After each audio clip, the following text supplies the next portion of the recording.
Actually നമ്മളെ കുട്ടികളൊക്കെ പഠിക്കുന്ന സമയത്ത് അവർ ബുദ്ധിമുട്ടുന്ന പ്രശ്നങ്ങൾ നമ്മൾ പാരൻസ് മനസ്സിലാക്കിയിട്ടില്ല എന്നുണ്ടെങ്കിൽ നമ്മൾ പറയുന്ന സാധനവും അവരെ ഇഷ്യൂ ഉള്ളതും ആയിട്ട് ഒരിക്കലും മാച്ച് ആവില്ല. സോ ഈ ഒരു കാര്യം നിങ്ങൾ തമ്മിൽ കണ്ട പോലെ തന്നെ നമ്മളെ കുട്ടികൾക്ക് ക്ലാരിറ്റി കിട്ടുന്നതിന് വേണ്ടിയിട്ടാണ് ഞാൻ ഈ ഒരു വീഡിയോ നിങ്ങളോട് പറയുന്നത്. സോ പാരൻസ് മനസ്സിലാക്കണം, കുട്ടികൾ പല കൈൻഡ് ഓഫ് ലേണിംഗ് ഉള്ളവരുണ്ട്.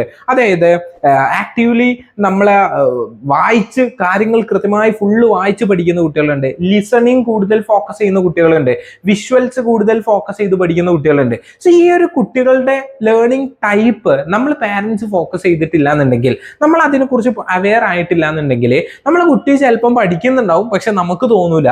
നമ്മൾ ചിലപ്പോൾ പറയും, എടാ ഒന്ന് ഉറക്ക വായിച്ച് പഠിച്ചോ. ആ കുട്ടിക്ക് ചിലപ്പോൾ മേബി എങ്ങനെയായിരിക്കും അത് വളരെ സ്ലോ, അതായത് വലിയ ലൗഡില വായിക്കേണ്ട ആവശ്യമില്ലാത്ത രീതിയിലുള്ള ലേണിംഗ് ടൈപ്പ് ആയിരിക്കും. സോ നമ്മളെ കുട്ടീൻ്റെ ലേണിംഗ് ടൈപ്പ് ഏതാണെന്ന് ഐഡന്റിഫൈ ചെയ്ത് അതിനനുസരിച്ച് വേണം നമ്മൾ കുട്ടികളുമായിട്ട് ഇന്ററാക്ട് ചെയ്യാൻ. സോ ഒരുപാട് പേരൻസ് നമ്മളോട് പാരൻസ് മീറ്റിംഗ് ഇരിക്കുന്ന സമയത്ത് പാരൻസ് പറയും അവന് വായിക്കുന്നത് അല്ലെങ്കിൽ ഇതിനാക്കുന്നത് ഞാൻ കാണുന്നില്ല, പക്ഷെ പരീക്ഷയ്ക്ക് മാർക്ക് ഉണ്ട് എന്നുള്ളത്. സോ ചില കുട്ടികൾക്ക് ക്ലാസ്സിൽ നിന്ന് അറ്റൻഡ് ചെയ്ത് കഴിഞ്ഞിട്ട് ആ ലിസൺ ചെയ്യുന്ന സമയത്ത് തന്നെ കുറച്ചുകൂടി ക്ലാരിറ്റി കിട്ടും. അവർ വീട്ടിൽ പോയി ചെറുതായിട്ടൊന്ന് നോക്കുന്ന സമയത്ത് തന്നെ എന്താവും, അത് മനസ്സിലാവും. ഇത് ആ കുട്ടിയുടെ ലേണിംഗ് ടൈപ്പിന് ഡിപ്പെൻഡന്റ് ആണ് എന്നുള്ളതാണ്. സോ നമ്മൾ പാരന്റ് ആയിക്കോട്ടെ, നമ്മൾ കൃത്യമായി കുട്ടീനെ മോണിറ്റർ ചെയ്യാനുള്ള സമയം ഇൻവെസ്റ്റ് ചെയ്തിട്ടില്ല എന്നുണ്ടെങ്കിൽ അവര് മേ ബി പഠിക്കുന്നതുമായിട്ട് നമുക്ക് എന്താവില്ല, ഒന്ന് മാച്ച് ചെയ്ത് അല്ലെങ്കിൽ അലൈൻ ചെയ്ത് പോകില്ല എന്നുള്ളതാണ് പച്ചയായ സത്യം. അതായത് ഞാൻ ഇപ്പൊ പറയുകയാണെങ്കിൽ സയൻസ് കോൺസെപ്റ്റുകളൊക്കെ ഉണ്ടാവില്ല, സയൻസ് സബ്ജക്ട്സ് ഒക്കെ, ഇതൊക്കെ ആക്ച്വലി നമുക്ക് എന്താക്കിയാൽ മതി, ഒരു ക്ലാസ് അറ്റൻഡ് ചെയ്ത് ക്ലാസ് കേട്ടാൽ തന്നെ കുട്ടികൾക്ക് ക്ലിയർ ആവും. ശരിക്കും അങ്ങനെയാണ്, കുട്ടികൾക്ക് കുറച്ചുകൂടി ക്ലാരിറ്റി കിട്ടും. പക്ഷെ അതേപോലെയല്ല മാത്സ്.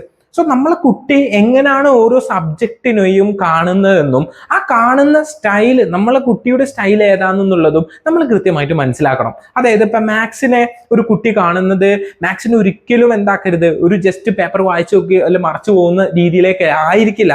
മാക്സിമം അതിൽ വർക്കൗട്ട് ചെയ്യുന്ന രീതിയിലായിരിക്കും ഉണ്ടാവുക. ഇപ്പം സോഷ്യൽ ആയിക്കോട്ടെ, അല്ലെങ്കിൽ മലയാളം സെക്കൻഡ് ആയിക്കോട്ടെ, മലയാളം ലാംഗ്വേജസ് ആയിക്കോട്ടെ, ഇത് നമുക്ക് കുറച്ചും കൂടി വായിച്ചു കഴിഞ്ഞാൽ അല്ലെങ്കിൽ ലിസൺ ചെയ്ത് കഴിഞ്ഞാൽ തന്നെ എന്താവും, ക്ലാരിറ്റി കിട്ടുമെന്നുള്ള. സയൻസ് സബ്ജക്ട്സുകളാണെങ്കിലോ കോൺസെപ്റ്റുകൾ ക്ലിയർ ആവണം. അപ്പൊ കോൺസെപ്റ്റുകൾ എക്സാമ്പിൾ വെച്ചിട്ടായിരിക്കും ക്ലിയർ ആവുക. അപ്പൊ ഈ കോൺസെപ്റ്റുകളുടെ എക്സാമ്പിൾ വെച്ച് കണക്ട് ചെയ്ത് ലിങ്ക് ചെയ്ത് അവർ ക്ലാസ്സിൽ തന്നെ മേ ബി എന്താവും, അതിനെക്കുറിച്ച് ക്ലാരിറ്റി കിട്ടും എന്നുള്ള.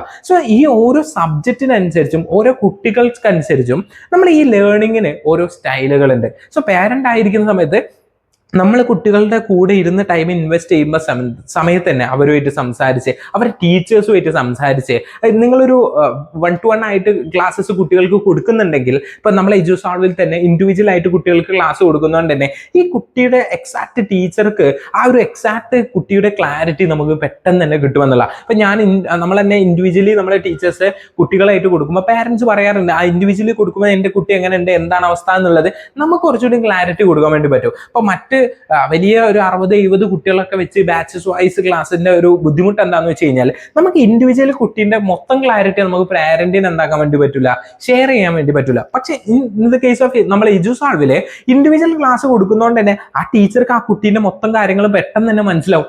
വളരെ ചുരുങ്ങിയ സമയം കൊണ്ട് തന്നെ ആ കുട്ടിക്ക് എന്തൊക്കെയാണ് ഇഷ്യൂസ്, ഏതാണ് നല്ല സ്ട്രോങ് പോയിന്റ്, വീക്ക്നെസ് എവിടെയാണ്, അത് മനസ്സിലാക്കി അത് പാരന്റുമായിട്ട് ഷെയർ ചെയ്യുമ്പോൾ പാരന്റ് ആ സൈഡ് കുറച്ചുകൂടി ഫോക്കസ് ചെയ്ത് കുറച്ചുകൂടി സ്ട്രെസ് ചെയ്ത് നോക്കുന്ന സമയത്ത് നമ്മുടെ കുട്ടീൻ്റെ ഇമ്പ്രൂവ്മെന്റിലേക്ക് നമുക്ക് എന്താക്കാം, കുറച്ചുകൂടി നല്ല രീതിയിൽ ഫോക്കസ് ചെയ്തിട്ട് ചെയ്യാൻ വേണ്ടി പറ്റും. സോ ആക്ച്വലി ഇതാണ് നമ്മൾ എജുസോൾവിലൂടെ കൊടുക്കുന്നത്. അപ്പൊ എന്താ വെച്ചാൽ കുട്ടികൾക്ക് അവരുടെ പോയിന്റ് ക്ലാരിറ്റി വരുന്നു, പാരന്റിന് ക്ലാരിറ്റി വരുന്നു. അപ്പൊ കുട്ടീനെയും പാരന്റിന്റെയും കാര്യങ്ങൾ ഒന്ന് സെയിം ആയിട്ട് അലൈൻ ചെയ്ത് പോകുമ്പോൾ തന്നെ അവർക്ക് ആ ഒരു ഗ്രോത്ത് അല്ലെങ്കിൽ ആ ഒരു ഇമ്പ്രൂവ്മെന്റ് കണ്ടിന്യൂസ് ആയിട്ട് ഉണ്ടാക്കാൻ വേണ്ടി പറ്റുന്നുള്ള.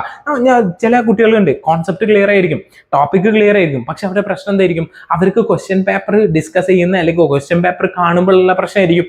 സോ അതിൻ്റെതായ സൊല്യൂഷൻസ് ആണ് ചെയ്യേണ്ടത്.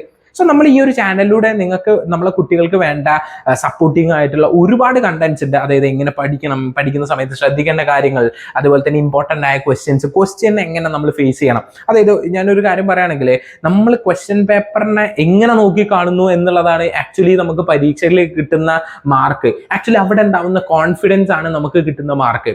സോ അങ്ങനെ നമ്മൾ അതിനെ ഫോക്കസ് ചെയ്യേണ്ടത് എങ്ങനെയാണെന്നൊക്കെയുള്ള ഒരുപാട് നല്ല നല്ല റിസർച്ച് ബേസ്ഡ് ആയിട്ടുള്ള വീഡിയോസ് എന്താക്കുന്നുണ്ട്, ഞാൻ ഈ ചാനൽ ഇടുന്നുണ്ട്.